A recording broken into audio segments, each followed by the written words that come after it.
आखिर हम कैसे बचे उस महाकुंभ के शाही स्नान के दिन। आखिर ये खिलता हुआ चेहरा कैसे ही सेकेंडों में उस काली रात के चपेट में आ जाता, लेकिन ये चेहरा ऐसे ही नहीं खिलता हुआ दिख रहा है। उस भगवान को मंजूर था कि हम लोग सेफ वापस चले आएं। आखिर हम कैसे बचे और उस महाकुंभ की रात में कैसे घर लौट के आ गए हम सारे दोस्त, वो भी बिल्कुल सेफ। चलिए जानेंगे पूरी कहानी। तो हम लोग कम से कम 14-15 लोग अपने दोस्तों के साथ कुंभ के प्लान बनाते हैं और सेफ्टी से वहाँ पे पहुँच जाते हैं। लेकिन हमको थोड़ी पता था कि हम उस शाही स्नान के दिन जा रहे हैं जहाँ लोगों की मौतें लिखी हैं। हम तो बहुत खुश होके जा रहे थे रास्ते भर, लेकिन हमको नहीं पता था कि इस तरह हमारा जीवन भी अंधेरे में पड़ जाएगा। तो चलिए स्टेप बाय स्टेप दिखाएंगे कि हम आखिर कैसे वहाँ तक पहुँचे और कैसे क्या क्या हुआ। तो सबसे पहले मैं अपने स्टेशन पे जाता हूँ, रील की तैयारी करता हूँ और उसके बाद हम एक ट्रेन में सुहेलदेव एक्सप्रेस में बैठ जाते हैं जो गाजीपुर सिटी से चल के वो आगे तक जाएगी। लेकिन हम लोग को उतरना था प्रयागराज। तो हम लोग सभी 14-15 लोग कम से कम दोस्त थे। और देखिए जनरल डिब्बे का ये हाल नहीं है, ये हाल है आपके स्लीपर क्लास का, जो कि खड़ा होने तक का जगह नहीं था। अब अगले हम 5 से 6 घंटे इसी ट्रेन में बिताने वाले थे, लेकिन ये 5 से 6 घंटे हमें बहुत तकलीफ़ देने वाला था, क्योंकि हमें बैठने के लिए थोड़ी भी जगह नहीं था, क्योंकि यहाँ बाथरूम के अंदर भी लोग बैठे हुए थे। तो काफ़ी कठिनाइयाँ थी और हम लोग का वैसे ही मजाक मस्ती करते हुए अंदर बैठ गए थे। हर जगह से, हर ज़िले से, दूसरे चारों दिशाओं से लोग स्नान करने के लिए वहाँ पे जा रहे थे। बिल्कुल हम लैट्रिन के पास में खड़े थे, बगल में लैट्रिन का, पीछे हमारे लैट्रिन था। और देखिए यहाँ पे बहुत थोड़ा भी जगह नहीं, एक पैर हवा में तो एक पैर ज़मीन पे, मतलब ट्रेन के अंदर था। काफ़ी कठिनाइयों के बाद हम लोग वहाँ पे पहुँच जाते हैं। पहुँचने के बाद रास्ते में कुछ इस तरीके का सीन दिखाई देता है और सभी दोस्तों को लेकर हम उसी आदमियों की भीड़ में पीछे पीछे चल पड़ते हैं, क्योंकि हमें भी रास्ता पता नहीं था। हम सबके पीछे पीछे चल देते हैं। तो भीड़ काफ़ी था, लोग जितना जा नहीं रहे थे उतना वापस आ रहे थे, लेकिन हमें अभी जानकारी नहीं था कि आगे क्या होने वाला है। तो ट्रेन हमारी लेट हो चुकी थी 7 घंटे और हम 8 बजे रात को पहुंचने वाले थे, लेकिन हम पहुंचे 29 जनवरी के सुबह 4:30 बजे के करीब में, 3:30 बजे। और पहुंचते हुए पहला नज़ारा जो हमें दिखा वो कलाग्राम का, जो हमें शुरू में दिखाया था। कलाग्राम के करने के बाद कुछ दूर चलने के बाद हमें रात भर के भूखे थे, तो घर से लाई हुई लिट्टी और सब मिलकर जो जो कुछ लाए थे, जो वो सब लोग बांट कर खाएं और फिर से अपना जो जर्नी है उसको स्टार्ट कर दिए थे, क्योंकि हमें पता नहीं था कि अब स्टेशन से कितने दूर पे वो पड़ेगा। एक ही कैमरामैन, वो था मैं, मिस्टर भूषण। तो काफ़ी सबको रिकॉर्ड करते हुए यादें, आगे का कुछ नहीं पता था कि क्या होने वाला है हमारे साथ। और हम एक्साइटेड के साथ कि हम लोग त्रिवेणी संगम पे शाही स्नान के दिन पहुँचे हैं। कितने खुशनसीब है, लेकिन हमारी ये खुशनसीबी आगे कैसे कैसे रुख में कैसे बदलने वाली है वो हमें नहीं पता था। पहुँचते ही हम पहले पहुँचे 18 नंबर पुल पे, जो देखिए कितना लोडेड, एक भी इंसान को मतलब कि जगह नहीं था। तो हम लोग चल देते हैं। 18 नंबर पुल पे गंगा जी थी, हमें जाना था त्रिवेणी संगम पे। तो हम लोग रास्ते में बहुत सारी कठिनाइयों पे आगे जाके पता चला कि रात को भगदड़ मच चुका है और हमें रोक दिया गया।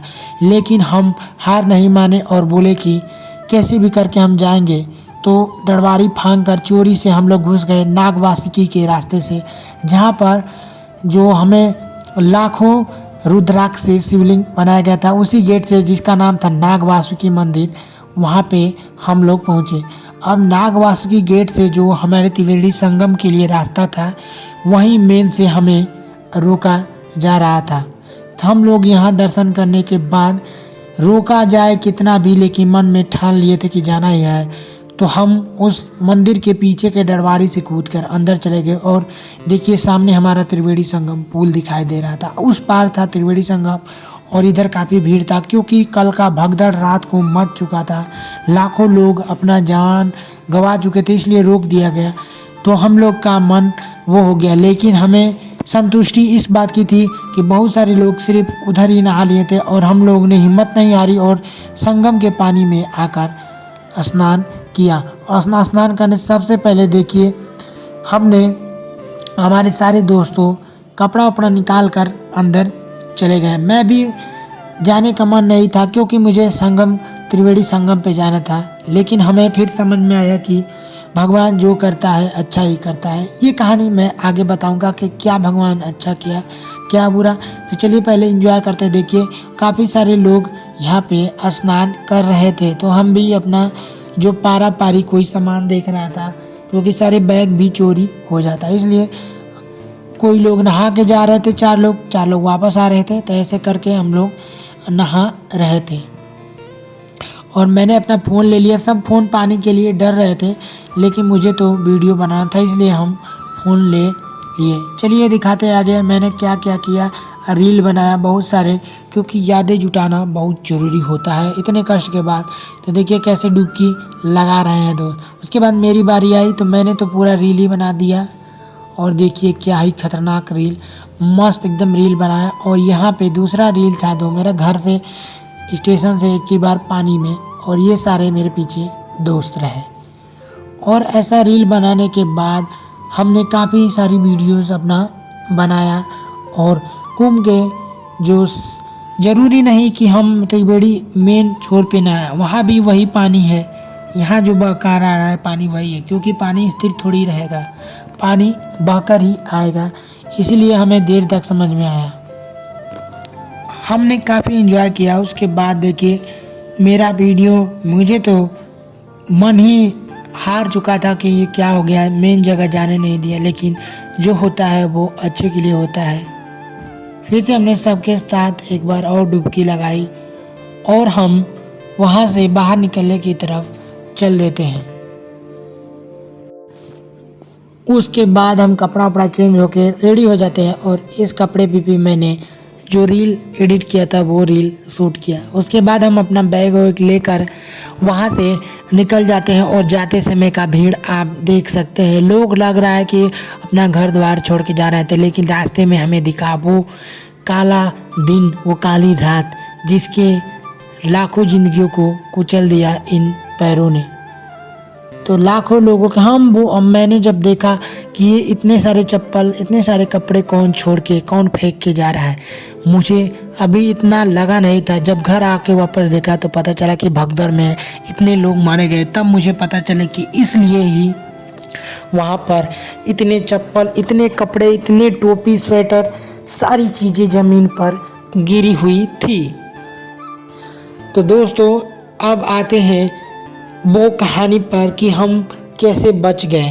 तो दोस्तों कहानी ये हुआ था कि जब हम ट्रेन में बैठे थे तो हमारी ट्रेन थी लगभग 3 बजे से 3 PM से दोपहर के 8 बजे तक का हमारा टाइम था पहुंचने का, 8 बजे रात को।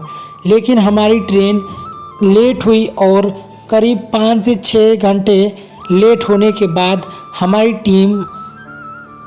ट्रेन 7 घंटे करीब लेट हुई और हम पहुंच गए सुबह के 4:30 बजे। और जो भगदड़ मचा था वो 12 से 1 के बीच में भगदड़ मचा था। इसलिए अगर हमारी ट्रेन लेट नहीं हुई रहती तो हम पहुंच गए रहते 8 ही बजे। और हम भी उस त्रिवेणी संगम पे जाकर सोच रहे थे कि सोएंगे और सुबह स्नान करेंगे, तो हम भी उस भीड़, उस भगदड़ का शिकार हो गए रहते। अभी यहीं तक आप देख सकते हैं कि स्टेशन पे हम लोग थे, उस स्टेशन पे इतना भीड़ था कि वहाँ भी लोग धक्का मुक्की कर रहे थे। जैसे ही ट्रेन में जाने के लिए छोड़ा गया, लोग इतने तेज़ी में भागे कि सब दोस्त अलग अलग हो चुके थे। वापस आते समय हम लोग 2-2 लोग करके बस सिर्फ बचे थे 14 लोग में। फिर जब वहाँ हम लोग वाराणसी उतरे तो वाराणसी में जाके दूसरी ट्रेन में सब लोग एक जगह हुए। तो दोस्तों उस दिन के रात को हम लोग कैसे बच गए, ये ऊपर वाले की कृपा थी कि ट्रेन लेट हो गई। तो दोस्तों इसीलिए कहते हैं कि जो भी होता है अच्छे के लिए होता है। अगर उस दिन ट्रेन हमारी लेट नहीं हुई होती तो आज हम उस भीड़ उस भगदड़ का शिकार हो गए होते और ये हंसता हुआ चेहरा आपको ऐसे ही नहीं देखने को मिलता। शायद हम भी उस भीड़ में कहीं गुम हो गए होते और हमारी परिवार वालों को कुछ भी पता नहीं होता। तो मिलते हैं नेक्स्ट वीडियो में दोस्तों। तो दोस्तों अगर ये वीडियो अच्छा लगा तो वीडियो को लाइक कर दें और चैनल को सब्सक्राइब करने का मन हो तो चैनल को सब्सक्राइब कर सकते हैं। मिलते हैं ऐसे मज़ेदार ब्लॉग्स में, आगे प्रेम मंदिर के ब्लॉग में।